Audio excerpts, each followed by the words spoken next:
अस्सलाम वालेकुम। Math second year unit number 7 article है हमारे पास वेक्टर्स। एक्सरसाइज होगी 7.4 और स्टूडेंट हम इसका फर्स्ट पार्ट आज डिस्कस करेंगे। एक्सरसाइज 7.3 तक हमने वेक्टर्स को डॉट या स्केलर मल्टीप्लाई करना सीख लिया है। एक्सरसाइज 7.4 जो है वो क्रॉस प्रोडक्ट से रिलेटेड है। वेक्टर्स का क्रॉस प्रोडक्ट जो है वो हम यहाँ डिस्कस करेंगे और हमारे पास एक्सरसाइज 7.4 इसके क्वेश्चन होंगे, क्वेश्चन नंबर 1 से 4 तक। इनके कुछ पार्ट्स जो हैं वो आज हम सॉल्व करने जा रहे हैं। तो स्टूडेंट आज का हमारा लेक्चर है cross product of vectors, vectors के क्रॉस प्रोडक्ट से रिलेटेड। मोर ओवर हम डिस्कस करेंगे area and volume of a geometrical shape. किसी भी ज्योमेट्रिकल शेप का एरिया और वॉल्यूम निकालना बाय यूजिंग वेक्टर्स नोटेशन। जी, तो हमारा आर्टिकल है द वेक्टर और cross product of two vectors. दो वेक्टर्स को क्रॉस मल्टीप्लाई करना या हमें उससे कहते हैं vector product of two vectors. तो डेफिनेशन है हमारे पास let u and b v any two non zero vectors. अगर हमारे पास u और v कोई नॉन ज़ीरो वेक्टर्स हों, यानी नल वेक्टर ना हो, वो कोई उनकी मैग्नीट्यूड और उनकी डायरेक्शन हो हमारे पास, नॉन ज़ीरो वेक्टर्स हों with the same initial points, then the vector product और cross product of u and v is denoted by u cross v। Cross product is defined as u cross v is equal to u mod v mod sine theta और साथ आप लगाएंगे n unit vector. Student हमेशा याद रखिएगा जब भी दो वेक्टर्स को क्रॉस मल्टीप्लाई करेंगे तो जो रिजल्टेंट आएगा वो थर्ड डायमेंशन में चला जाएगा। फॉर एग्जांपल अगर u हमारे पास x एक्सिस के अलॉन्ग हो, v हमारे पास y एक्सिस के अलॉन्ग हो, तो इन दोनों का क्रॉस प्रोडक्ट का जो रिजल्टेंट होगा वो z एक्सिस के अलॉन्ग होगा, यानी पहले वाले दोनों वेक्टर्स के साथ वो परपेंडिकुलर होगा या नॉर्मल होगा। तो यहाँ पे क्रॉस प्रोडक्ट की पहचान ये है कि यहाँ पे एक तो साइन थीटा यूज़ होगा और साथ n यूनिट वेक्टर यूज़ होगा। हम लिखेंगे u cross v is equal to u mod v mod sine theta into n unit vector, whereas theta belongs to, यानी ज़ीरो से बड़ा होगा या बराबर होगा और 180 तक जाएगा। Is the angle between u and v and n is a unit vector perpendicular to the plane containing u and v with its direction given by right hand rule। और जबकि हम रिजल्टेंट की जो डायरेक्शन है वो right hand rule of vectors से find कर सकते हैं। जी, ये तो स्टूडेंट हमारे पास है वेक्टर प्रोडक्ट या क्रॉस प्रोडक्ट। नेक्स्ट देखें, उसके लिए राइट हैंड रूल जो हम यूज़ करेंगे, right hand rule, if the fingers of the right hand are curled from u to v, यानी u से v की जानब अगर हम फिंगर्स को कर्ल करें, उन्हें मोड़ें, then the thumb will give the direction of n unit vector, तो जो रिजल्टेंट होगा उसकी डायरेक्शन थंब से यानी अंगूठे से ज़ाहिर की जाएगी। The direction of cross product, ये देखिएगा u और v अगर आपस में मल्टीप्लाई हों तो इनका प्रोडक्ट जो है वो इनके परपेंडिकुलर होगा, उसको ऊपर की जानब शो किया गया है और दूसरी मरतबा नीचे की जानब। अगर डायरेक्शन चेंज हो जाएगी तो रिजल्टेंट वेक्टर की डायरेक्शन भी चेंज हो जाएगी। जी, सम डिडक्शंस, जब भी आप स्केल डॉट प्रोडक्ट में एक जैसे वेक्टर्स को आपस में मल्टीप्लाई करेंगे, यानी सेल्फ क्रॉस प्रोडक्ट जो है वो ज़ीरो के इक्वल होगा। यानी जब हम i को i से मल्टीप्लाई करेंगे, j को j से, k को k के साथ, तो साइन थीटा 0 डिग्री आएगा। तो साइन 0 डिग्री का आंसर हमारे पास 0 होगा, तो ओवरऑल हमारे पास फाइनल आंसर 0 होंगे। यानी सेल्फ प्रोडक्ट जो है वो हमारे पास क्रॉस प्रोडक्ट में 0 आएगा। i dot I, J dot J और k डॉट के का आंसर, सॉरी डॉट नहीं, यहाँ पे क्रॉस यूज़ करेंगे। i क्रॉस आई इसका आंसर 0 होगा, j क्रॉस जे इसका आंसर 0 होगा और k क्रॉस k इसका आंसर हमारे पास 0 होगा। जी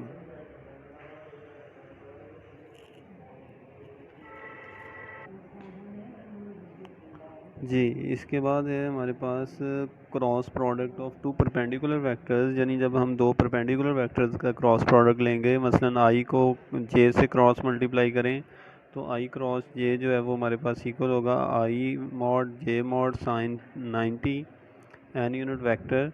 तो इसकी जो हमारे पास वैल्यू आएगी वो मैक्सिमम आएगी, तो वो हमारे पास k आएगा फॉर एग्जांपल आई जे, और इसका जो रिजल्टेंट होगा वो k यूनिट वेक्टर की डायरेक्शन में होगा, यानी थर्ड डायमेंशन में चला जाएगा। सिमिलरली जे क्रॉस के आई के इक्वल होगा, और आई क्रॉस और k क्रॉस आई जो है वो जे के इक्वल होगा। ये देखिए साइड पे एक सर्कल बना हुआ,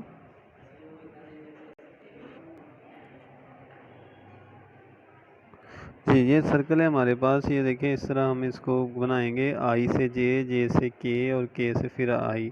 अगर हम इस पैटर्न से, इस परमोटेशन से चलेंगे तो आई को जे से मल्टीप्लाई करेंगे तो के, जे को के से मल्टीप्लाई करेंगे तो आई, और सिमिलरली के को आई से मल्टीप्लाई करेंगे तो जे आएगा। अगर हम इस सर्कल को फॉलो करें, अगर हम इसको उल्ट मल्टीप्लाई कर दें, यानी इनको कॉम्यूटेट कर दें, तो फिर हमारे साइन जो आंसर होगा उसका साइन उल्ट जाएगा, उसकी डायरेक्शन चेंज हो जाएगी। Note the cross product of i j and k are written in the cyclic order. जी तो उसे साइक्लिक ऑर्डर में लिखेंगे, the cross product of i j and k are written in cyclic order. The figure i cross j is equal to k and j cross k is equal to i, और last पे है k cross i is equal to j. Also if cyclic order is disturbed then result are same with negative sign, यानी अगर आप इसको कॉम्यूटेट कर दें तो रिजल्ट वही होंगे लेकिन उनकी डायरेक्शन चेंज हो जाएगी। नेक्स्ट है हमारे पास derivation of some useful results. कुछ यूजफुल रिजल्ट्स हम यहाँ से ड्राइव करेंगे। By applying the definition of cross product to unit vector i j and k, तो हम देखें आई और आई को मल्टीप्लाई करेंगे, यानी सेल्फ प्रोडक्ट जो हम ऑलरेडी स्टडी कर चुके हैं वो ज़ीरो के इक्वल होगा।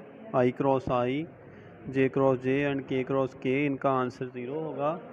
परपेंडिकुलर वेक्टर्स को जब हम मल्टीप्लाई करेंगे तो उनके आंसर थर्ड डायमेंशन में आते हैं बी पार्ट में। सी पार्ट ये है कि जब हम दो वेक्टर्स को मल्टीप्लाई करेंगे u क्रॉस v, तो हमारे पास आंसर आएगा u mod v mod sine theta n unit vector. अगर हमें इसकी तरतीब बदल देंगे तो साइन जो है वो साथ नेगेटिव का लग जाएगा, तो फिर हमारे पास रिजल्टेंट जो है वो माइनस के साथ आएगा। ये देखें u cross v is equal to minus V cross u, यानी हम अगर इनका ऑर्डर चेंज करेंगे तो हमारे पास आंसर जो है वो ज़ीरो आएगा। डी पार्ट ये है सेल्फ प्रोडक्ट, यानी u को u से मल्टीप्लाई करेंगे तो आंसर ज़ीरो आएगा, नल वेक्टर आएगा। तो ये हमारे पास सब्स्टिट्यूशन थी या डेरिवेशन थी जो हमने क्रॉस प्रोडक्ट से निकाली हैं।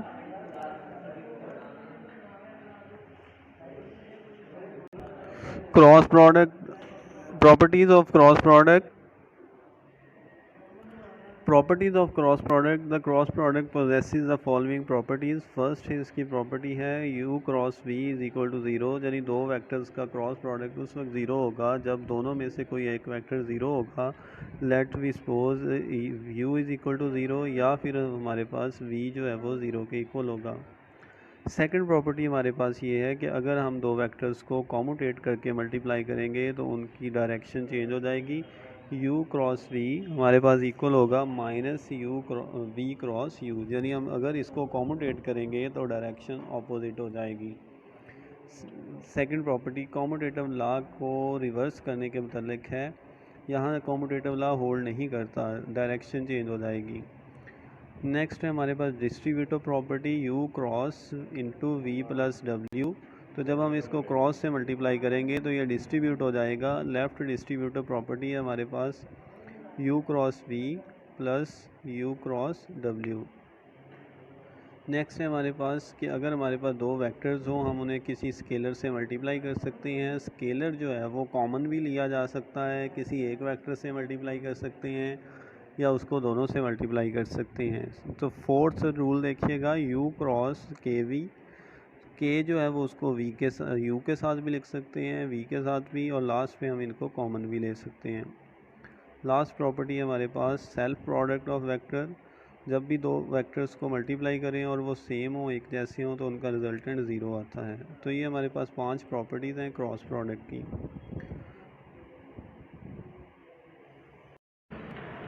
जी इसके बाद है हमारे पास example number 3, prove that sine alpha plus beta is equal to sine alpha cos beta plus cos alpha sine beta. Student ये हमारे पास फंडामेंटल लॉ है साइन का। साइन का प्लस का फंडामेंटल लॉ है हमारे पास। क्लास फर्स्ट ईयर में हम यूनिट नंबर 10 में इसको डिस्कस कर चुके हैं। हमने प्रूव ये करना है कि sine into alpha plus beta is equal to sine alpha cos beta plus cos alpha sine beta. जी, तो ये हमने प्रूव करना है। इसके लिए तो हमारे पास साइन जो है वो क्रॉस प्रोडक्ट की निशानी होती है। स्टूडेंट, हम ऑलरेडी जानते हैं कि जब भी दो वेक्टर्स का डॉट प्रोडक्ट लेते हैं तो उसकी एक साइड जो राइट साइड है उस पर सोल्यूशन आता है कॉस थीटा के साथ, यानी उसकी डायरेक्शन जो है वो कॉस थीटा से डिफाइन होती है। जब हम दो वेक्टर्स का क्रॉस प्रोडक्ट लेते हैं यानी वेक्टर प्रोडक्ट लेते हैं तो उस वक्त हमारे पास जो उसकी डायरेक्शन होती है वो साइन थीटा यानी साइन एंगल के साइन से रिप्रेजेंट होती है। तो जब भी कहीं साइन आ जाए प्रोडक्ट्स यूज़ हो तो फ़ौरन वहाँ से हम ये आइडेंटिफाई कर सकते हैं कि यहाँ पे जो प्रोडक्ट यूज़ किया गया है वो वेक्टर या क्रॉस प्रोडक्ट यूज़ हुआ है। तो हमने इसको प्रूव करना है। यहाँ से सोल्यूशन देखें। Let O A and O B two unit vectors in X Y plane making angle alpha and minus beta with the positive X axis respectively. Student, यहाँ पे डायग्राम बड़ी मैटर करती है। यहाँ पे जो हमने दो वेक्टर्स लिए हैं, फर्स्ट वेक्टर जो है वो फर्स्ट क्वाड्रेंट में ड्रा किया है ओ ए, और जो सेकंड वेक्टर है वो हमने ड्रा किया है फोर्थ क्वाड्रेंट में। और जब फोर्थ क्वाड्रेंट में लेंगे तो उसकी डायरेक्शन हम क्लॉकवाइज काउंट कर लेंगे, यानी हम उसको बीटा की बजाय माइनस बीटा काउंट करेंगे, यानी क्लॉकवाइज डायरेक्शन लेंगे उसकी।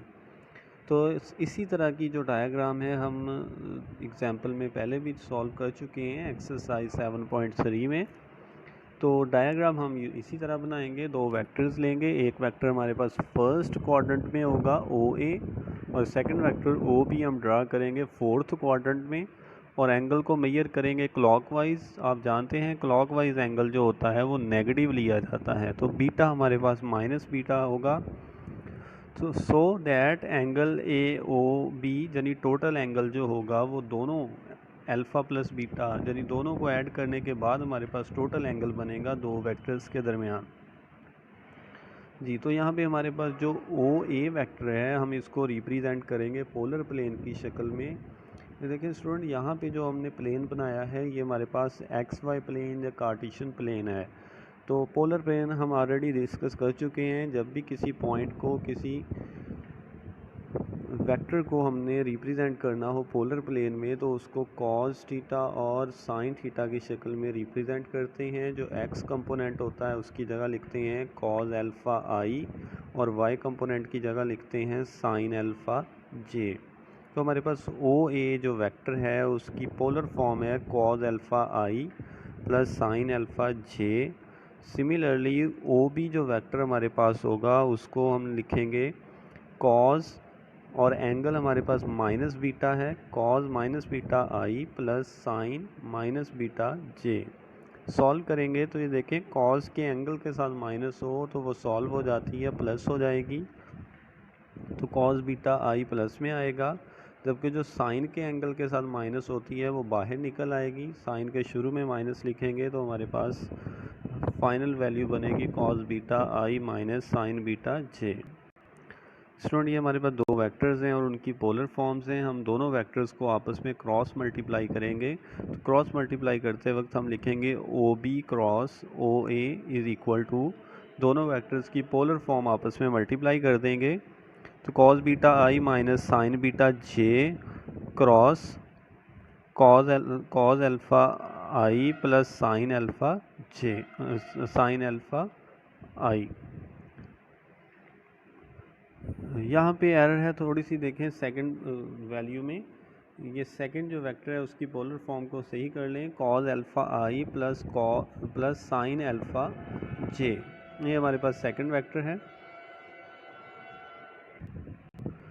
जी, इसके बाद हम क्रॉस मल्टीप्लाई करेंगे तो ये हमारे पास सोल्यूशन आता है O B mod O A mod sine और साथ एंगल लिखेंगे तो एंगल होगा हमारे पास अल्फ़ा प्लस बीटा इंटू के ये देखिए, हम जब भी क्रॉस मल्टीप्लाई करते हैं तो एंगल जो है वो थर्ड डायमेंशन में चला जाता है। जब हम आई को जे से मल्टीप्लाई करेंगे तो आंसर के साथ आएगा।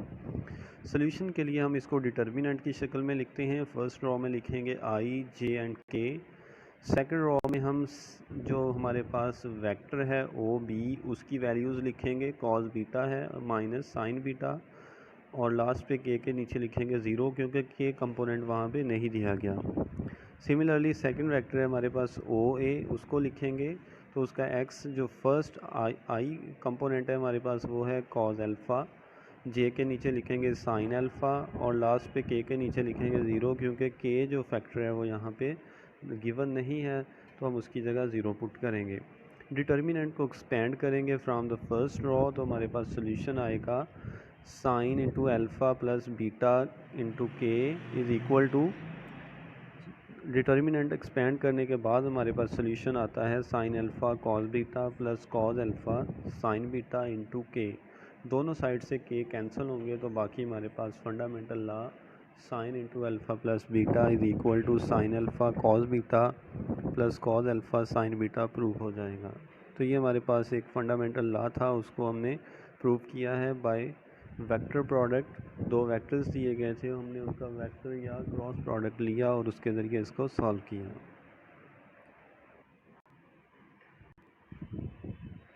जी, हमारे पास एग्जांपल नंबर 4 है। In any triangle A B C prove that, ये हमारे पास लॉ ऑफ साइंस है। फर्स्ट ईयर में यूनिट नंबर 12 में हमने इसको डिस्कस किया है, लॉ ऑफ साइंस।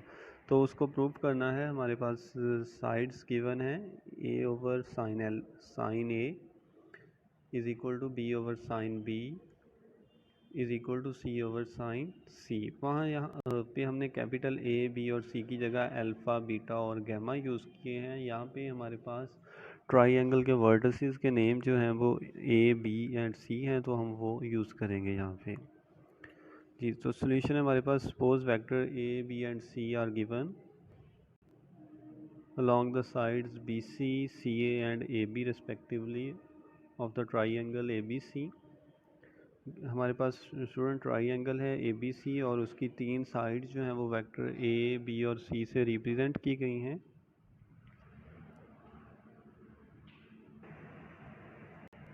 जी, तो हमारे पास ये वेक्टर्स हैं, और अगर हम इस पर लाज लगाएं, हम इसको यूज़ करें हेड टू टेल रूल के ज़रिए, तो हमारे पास सोल्यूशन आता है a प्लस बी प्लस सी। अगर तीनों वेक्टर्स को ऐड करें तो रिजल्टेंट ज़ीरो आना चाहिए, क्योंकि फाइनल वेक्टर की जो हेड है वो इनिशियल वेक्टर की टेल से कंसाइड करती है। तो तीनों वेक्टर्स का सम ज़ीरो के इक्वल होता है। हमने इसको लिखा a plus B plus C is equal to zero. यहाँ से हम a जो है वो दूसरी साइड पे ला के माइनस कर देंगे, तो ये हमारे पास बनता है b plus C is equal to minus a. ये इक्वेशन नंबर 1 है। पे क्रॉस प्रोडक्ट विद सी, यानी इसका जो ये इक्वेशन नंबर 1 है, इसको हम सी के साथ मल्टीप्लाई करेंगे दोनों साइड्स को। तो ये देखें, हमारे पास सी से मल्टीप्लाई करने के बाद ये बना b cross c plus c cross C is equal to minus a cross c, यानी दोनों साइड को, इक्वेशन नंबर 1 की दोनों साइड्स को सी से मल्टीप्लाई कर देंगे। तो सी से मल्टीप्लाई करने के बाद हमारे पास ये बन रहा है B cross C is equal to C cross A. यहाँ से देखें, हम जानते हैं सेल्फ प्रोडक्ट जो है सी क्रॉस सी, उसका आंसर ज़ीरो आएगा, क्योंकि उनके दरमियान एंगल 0 डिग्री है। तो जब भी आप क्रॉस प्रोडक्ट में साइन 0 डिग्री लिखेंगे तो हमारे पास आंसर 0 आएगा। इट्स मीन कि हमारे पास 3 फैक्टर की बजाय 2 फैक्टर्स रह गए, और जो राइट साइड पे माइनस ए क्रॉस सी लिखा हुआ था, जब हम उसको ऑर्डर चेंज करेंगे यानी कॉम्यूटेट करेंगे तो साइन भी चेंज होगा। तो ए क्रॉस सी की बजाय जब हम सी क्रॉस ए लिखेंगे तो हमारे पास माइनस की बजाय प्लस का साइन आएगा। जी, तो ये हमारे पास दो हैं factors, B cross C is equal to C cross A. अब हम इनकी मैग्नीट्यूड्स लेंगे, तो मैग्नीट्यूड्स के लिए दोनों साइड्स पे मॉड अप्लाई कर देंगे। जी, तो जब हम दोनों साइड्स को सॉल्व करेंगे, बी क्रॉस सी को सॉल्व करेंगे, तो इसका आंसर आएगा B mod C mod sine, angle की जगह लिखेंगे पाई माइनस ए, जबकि दूसरी साइड पे हम लिखेंगे सी mod A mod sine, angle की जगह हम लिखेंगे पाई माइनस बीटा। ये देखें पॉइंट ए,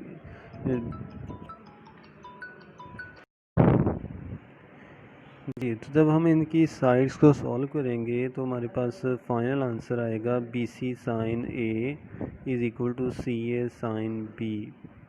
सिमिलरली अगर हम यहाँ से देखें तो ये हमारे पास सी दोनों साइड्स पे आ रहा है, तो स्मॉल सी दोनों साइड्स पे है तो दोनों साइड से स्मॉल सी कैंसिल हो जाएगा। तो नेक्स्ट हमारे पास ये रिलेशन बनेगा B sine A is equal to A into sine B. तो अगर हम इनमें से इन साइड्स को चेंज करें, बी और साइन बी जो है वो अलग कर लें, ए ओवर साइन ए अलग कर लें, तो ये देखें इस साइड पे हमारे पास लेफ़्ट साइड पे हमारे पास बी है, साइन बी इस साइड पे आके डिवाइड हो जाएगा, जबकि साइन ए दूसरी साइड पे जाके डिवाइड होगा। तो हमारे पास इक्वेशन नंबर 2 आएगी B over sine B is equal to A over sine A. Similarly बाकी साइड्स जो हैं वो हम इक्वेशन नंबर 1 को सी से फिर उसको बी से और फिर उसको ए से मल्टीप्लाई करते जाएंगे तो बाकी सोल्यूशन भी हमारे पास आते जाएंगे।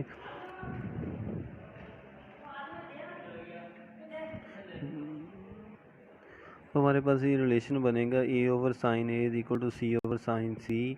From equation 2 and 3 we can write ये तीनों रिलेशन जो हैं वो आपस में इक्वल होंगे। A over sine a is equal to b over sine B is equal to c over sine c. तो ये हमारे पास तीनों साइड जो हैं वो तीनों जो रिलेशन हैं वो प्रूव हो जाएंगे। तो ये हमारे पास लॉ ऑफ साइंस था जिसको हमने वेक्टर्स प्रोडक्ट के ज़रिए जो है वो सॉल्व किया है, प्रूव किया है।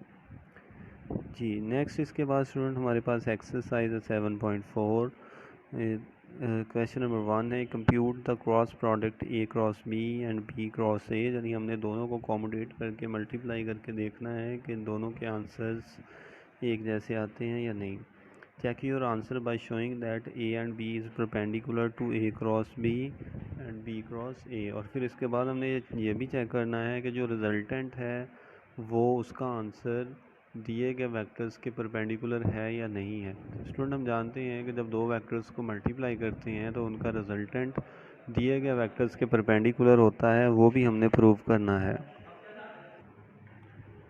जी तो एक्सरसाइज 7.4 क्वेश्चन नंबर 1 और इसका फर्स्ट पार्ट है हमारे पास ए वेक्टर दिया गया है 2i प्लस जे माइनस के, जबकि वी वेक्टर हमें दिया गया है minus I B is equal to I minus J plus K. दोनों वेक्टर्स को क्रॉस मल्टीप्लाई करेंगे ए क्रॉस बी, फिर हम इन्हें डिटर्मिनेंट की शक्ल में लिखेंगे। फर्स्ट रॉ में लिखेंगे आई जे एंड के, फिर हम वेक्टर ए के कंपोनेंट्स लिखेंगे। कोफिशेंट ऑफ आई है हमारे पास 2, जे की जगह लिखेंगे 1 और के की जगह लिखेंगे -1। थर्ड रॉ के अंदर हम लिखेंगे बी के कंपोनेंट्स, तो आई की जगह लिखेंगे 1 -1 एंड 1। तो ये हमारे पास उनके एलिमेंट्स हैं, ये हमारे पास एलिमेंट्स हैं इनके। तो डिटर्मिनेंट को एक्सपेंड करेंगे फर्स्ट रॉ से 1 -1 into I minus 2 plus 1 into J plus -2 -1 into के। इन्हें सॉल्व करेंगे तो हमारे पास आंसर आता है 0i -3 जे -3 के। स्टूडेंट सेकंड टाइम जो है वो हम इनका ऑर्डर चेंज करके मल्टीप्लाई करेंगे बी क्रॉस ए। यानी जब हम इसका डिटर्मिनेंट लिखेंगे तो वेक्टर बी के कंपोनेंट्स जो हैं वो ऊपर लिखेंगे सेकंड रॉ में, और वेक्टर ए के कंपोनेंट्स जो होंगे वो थर्ड रॉ में लिखेंगे। इसे एक्सपेंड करेंगे तो एक्सपेंड करने के बाद हमारे पास आंसर आता है 0i plus 3j plus 3k। अगर हम दोनों वेक्टर्स के दोनों प्रोडक्ट के रिजल्टेंट्स पे गौर करें तो जस्ट इनमें साइन का डिफरेंस है, और ये हम ऑलरेडी जानते हैं कि जो क्रॉस प्रोडक्ट होता है वो कॉम्यूटेटिव नहीं होता बल्कि उसके साथ साइन चेंज हो जाता है। तो ए क्रॉस बी जो है वो हमारे पास -b क्रॉस ए के इक्वल होगा। इसके बाद हमें क्वेश्चन में रिक्वायर्ड है कि जो रिजल्टेंट है इसको ए के साथ भी मल्टीप्लाई चेक करना है कि ये ए के परपेंडिकुलर है या नहीं, फिर चेक करना है क्या ये बी के परपेंडिकुलर है या नहीं। तो स्टूडेंट पहला जो रिजल्टेंट वेक्टर है हमारे पास ए क्रॉस बी, इसको चेक करेंगे कि क्या ये ए के परपेंडिकुलर है। जी तो इसको चेक करने के लिए कि ये परपेंडिकुलर वेक्टर्स हैं या नहीं, हम इसके लिए डॉट प्रोडक्ट यूज़ करेंगे, क्योंकि डॉट प्रोडक्ट अगर किसी दो वेक्टर्स का ज़ीरो के इक्वल आ जाए तो वो वेक्टर आपस में परपेंडिकुलर होते हैं। हमने A dot A cross B लिया है, यानी इनके रिजल्टेंट को ए से मल्टीप्लाई किया। ए की जगह लिखेंगे 2i प्लस जे माइनस के dot 0i minus 3j minus 3k। तो डॉट प्रोडक्ट का तरीका ये होता है कि हम आई के कोफिशिएंट को आई के साथ मल्टीप्लाई करते हैं, जे के कोफिशिएंट को जे के साथ और के कोफिशिएंट को के साथ मल्टीप्लाई करते हैं और आंसर्स को ऐड कर देते हैं। तो 2 को 0 से मल्टीप्लाई करेंगे, 1 को -3 से मल्टीप्लाई करेंगे और -1 को -3 से मल्टीप्लाई करके आपस में ऐड करेंगे। तो हमारे पास रिजल्टेंट है 0, यानी A dot A cross B, इनका आंसर हमारे पास 0 आता है। जब भी दो वेक्टर्स का डॉट प्रोडक्ट 0 आए तो इसका मतलब होता है ये दोनों वेक्टर आपस में परपेंडिकुलर हैं। जी, इसके बाद हम चेक करेंगे बी को मल्टीप्लाई करेंगे ए क्रॉस बी के साथ।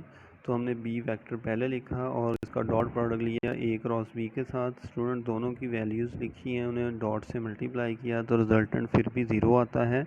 सेकंड लास्ट लाइन पे हमारे पास रिजल्टेंट उसका 0 है।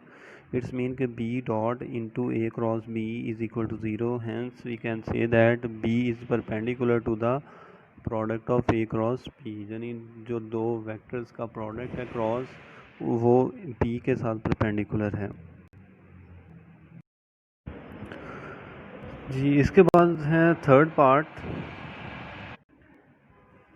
जी, तो थर्ड पार्ट है हमारे पास, हमने बी क्रॉस ए जो है वो इसको चेक करना है कि ये ए और बी के परपेंडिकुलर है या नहीं। तो इसके लिए हम ए का डॉट प्रोडक्ट लेंगे बी क्रॉस ए के साथ। तो वैल्यूज़ लिखेंगे 2i प्लस जे माइनस के dot 0i plus 3j plus 3k। Dot product में हम आई के कोफिशिएंट्स को आपस में मल्टीप्लाई करते हैं, जे के कोफिशिएंट्स को आपस में और के कोफिशिएंट्स को आपस में मल्टीप्लाई करेंगे। हमारे पास रिजल्टेंट जो है वो 0 आता है। इट्स मीन के A is perpendicular to B cross A. Similarly इसको चेक करेंगे B dot B cross A, दोनों को डॉट मल्टीप्लाई करेंगे, रिजल्टेंट फिर भी हमारे पास 0 है। तो इस यहाँ से प्रूव होता है कि जो बी है वो भी ए क्रॉस बी के साथ परपेंडिकुलर है। तो ये हम ऑलरेडी जानते हैं कि बी क्रॉस ए जो है जो रिजल्टेंट होता है वो दिए गए वेक्टर्स के परपेंडिकुलर होता है। ये हम चारों स्टेप्स में इसको प्रूव कर चुके हैं। नेक्स्ट है हमारे पास question number 2। Find a unit vector perpendicular to the plane containing a and b, यानी हमने एक यूनिट वेक्टर फाइंड करना है जो ए और बी के प्लेन में होगा। Also find the sine of angle between them, और उन दोनों के दरमियान जो एंगल बनेगा उसका साइन निकालना है हमने।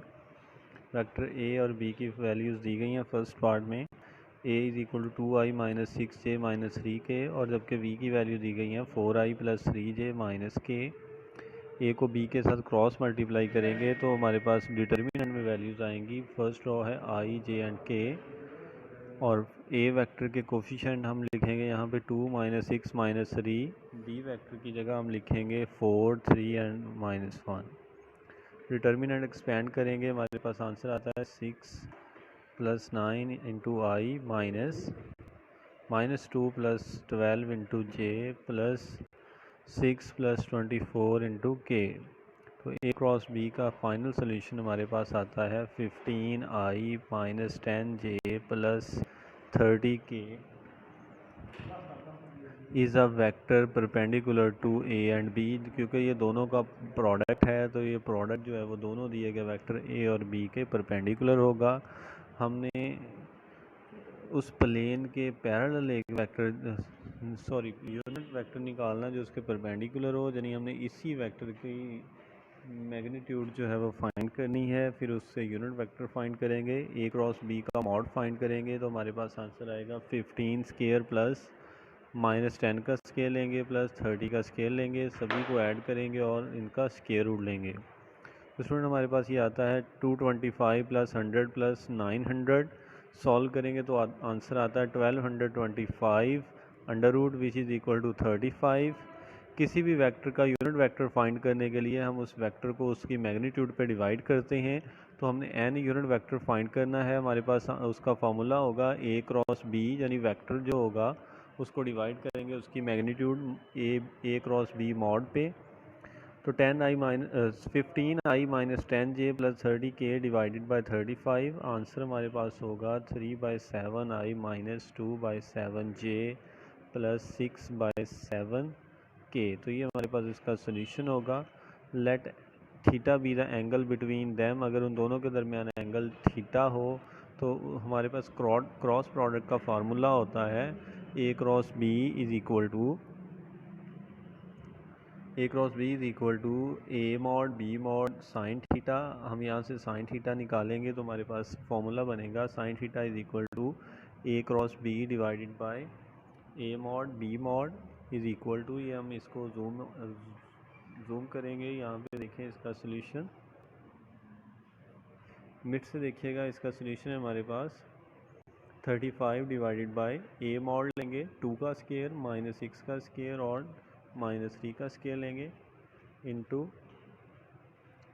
बी मॉड फाइंड करने के लिए 4 का स्क्वायर प्लस 3 का स्क्वायर प्लस 1 का स्क्वायर लेंगे, सब अंडर रूट लेंगे, सॉल्व करेंगे तो हमारे पास आंसर आता है 35 divided by 49 under root into 26 under root. इन्हें सॉल्व करेंगे तो हमारे पास आंसर आएगा 35 divided by 7 into 26 under root. Final answer हमारे पास है 5/26 अंडर रूट। ये हमारे पास साइन थीटा है, उस वेक्टर ए और बी के दरमियान एंगल का साइन है। हम उसके यूनिट वेक्टर भी फाइंड कर चुके हैं और उसके बाद हमने इन दोनों वेक्टर्स के दरमियान जो एंगल बनता है उसका साइन भी फाइंड कर लिया। क्वेश्चन नंबर 2 का फर्स्ट पार्ट, इसका सोल्यूशन जो है वो मुकम्मल हो चुका है। इसके बाद स्टूडेंट हमारे पास क्वेश्चन नंबर 2 थर्ड पार्ट है। वेक्टर ए और बी गिवन है तो हमने इन वेक्टर ए और बी का क्रॉस प्रोडक्ट लिया। फर्स्ट रो में लिखेंगे आई जे एंड के, फिर उसके बाद वेक्टर ए के कोफिशिएंट्स लिखेंगे। तो वेक्टर ए के कोफिशिएंट्स हैं 2 -2 4। वेक्टर बी के कोफिशिएंट्स हैं हमारे पास -1 1 एंड -2। जी, तो जब हम इस डिटर्मिनेंट को एक्सपेंड करेंगे तो हमारे पास आंसर आता है 4 - 4i -4 + 4 जे +2 - 2k। ये हमने डिटर्मिनेंट एक्सपेंड किया है, हम ऑलरेडी जानते हैं डिटर्मिनेंट एक्सपेंड करना। तो हमारे पास सोल्यूशन आता है 0i - 0j + 0k। ओवरऑल हमारे पास ये नल वेक्टर है तो हम इसे लिखेंगे 0 या o से ज़ाहिर करेंगे। A cross B is equal to 0 which is a vector perpendicular to A and B.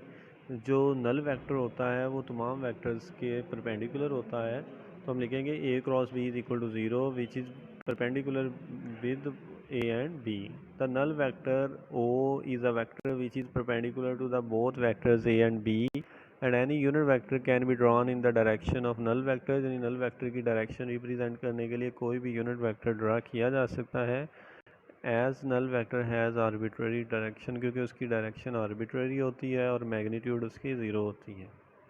जी, तो स्टूडेंट ये हमारे पास क्वेश्चन नंबर 2 इसका थर्ड पार्ट था, इसको हम सॉल्व कर चुके हैं। नेक्स्ट है हमारे पास क्वेश्चन नंबर 3 और इसका फर्स्ट पार्ट है find the area of the triangle determined by the points P Q R. और पॉइंट्स जो हैं हमें दिए गए हैं, पी के कोऑर्डिनेट्स हैं 0 0 एंड 0, क्यू के कोऑर्डिनेट्स हैं 2 3 एंड 2 और आर के कोऑर्डिनेट्स हमारे पास हैं -1 1 एंड 4। जी, तो सबसे पहले हम इसकी एक डायग्राम बनाएंगे। हमारे पास ट्राइंगल है पी क्यू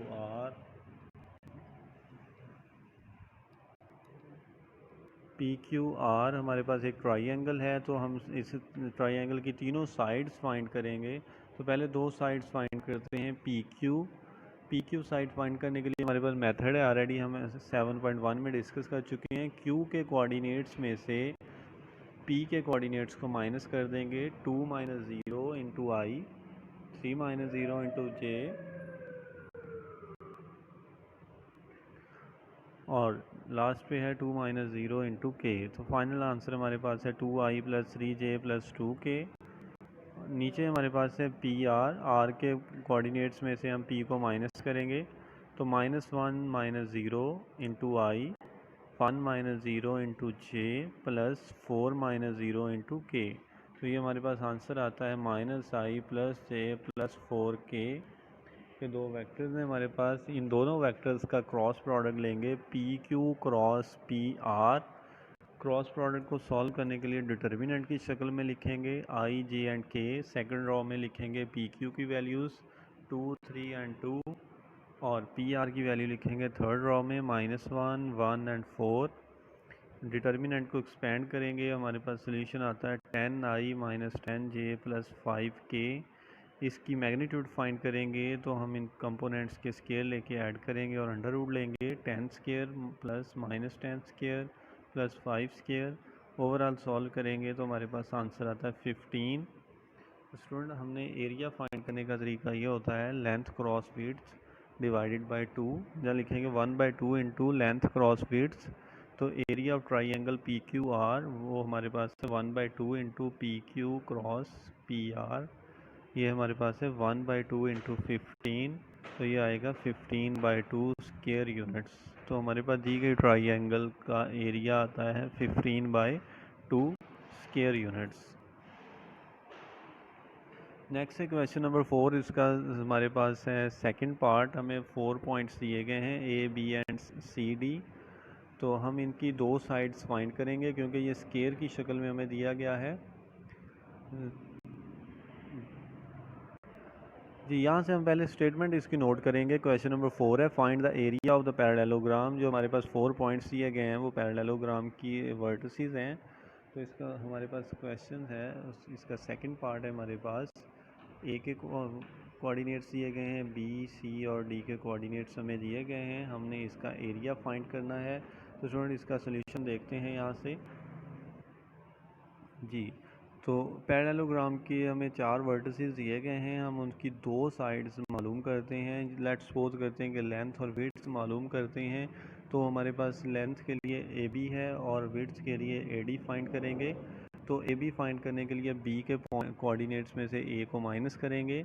तो 4 - 1 i + 2 - 2 j प्लस -3 + 1 k। तो हमारे पास ये वेक्टर बनता है 3i + 0j - 2k। इसी तरह हमारे पास ए डी एक वेक्टर बनेगा जब हम डी के पॉइंट्स में से ए को माइनस करेंगे। तो 9 - 1 इंटू आई -5 - 2 इंटू जे 0 + 1 इंटू के। तो ये हमारे पास वेक्टर बनेगा 8i - 7j + k। ये दो वेक्टर्स हम फाइंड कर चुके हैं। एक को हमने कंसीडर किया है लेंथ है और दूसरी को हम कंसीडर करेंगे विड्थ है। दोनों को मल्टीप्लाई करेंगे तो हमारे पास पैरेललोग्राम का एरिया आ जाएगा, लेकिन मल्टीप्लाई करेंगे हम क्रॉस प्रोडक्ट के साथ A B cross A D. और उसको सॉल्व करने के लिए हम डिटर्मिनेंट की शक्ल में लिखेंगे। फर्स्ट रॉ है आई, जे एंड के। सेकंड रॉ में हम ए बी के कोफिशेंट्स लिखेंगे 3, 0, -2। थर्ड रॉ में ए डी के कोफिशेंट लिखेंगे 8, -7, 1। जी, तो जब हम डिटर्मिनेंट को एक्सपेंड करेंगे तो हमारे पास सोल्यूशन आता है -14i -19j -21k। तो ये हमारे पास इसका सोल्यूशन है। दो वेक्टर्स का प्रोडक्ट है। जब हमें इसका एरिया निकालना है तो हम इसकी मैग्नीट्यूड फाइंड करेंगे। मैग्नीट्यूड फाइंड करने के लिए हम इसके आई, जे और के कोफिशेंट्स के स्केयर लेके ऐड करेंगे और अंडर रूट लेंगे। ये स्टूडेंट हमारे पास आता है -14 square plus -19 square plus -21 square. तो ये आता है 196 + 361 + 441 होल का स्केयर रूट लेंगे 998 होल स्केयर रूट और इसके यूनिट के साथ लगाएंगे स्केयर यूनिट्स। तो ये हमारे पास दी गई पैरेललोग्राम के वर्टिसेस से उन वर्टिसेस को यूज़ करते हुए हमने पैरेललोग्राम का एरिया फाइंड किया है। फ्रेंड, हमारी एक्सरसाइज 7.4 इसका फर्स्ट पार्ट जो है वो सॉल्व हो चुका है। क्वेश्चन नंबर 4 इसका सेकंड पार्ट हमने सॉल्व कर लिया है। आपके लिए डायरी वर्क है वो आप नोट कर लें।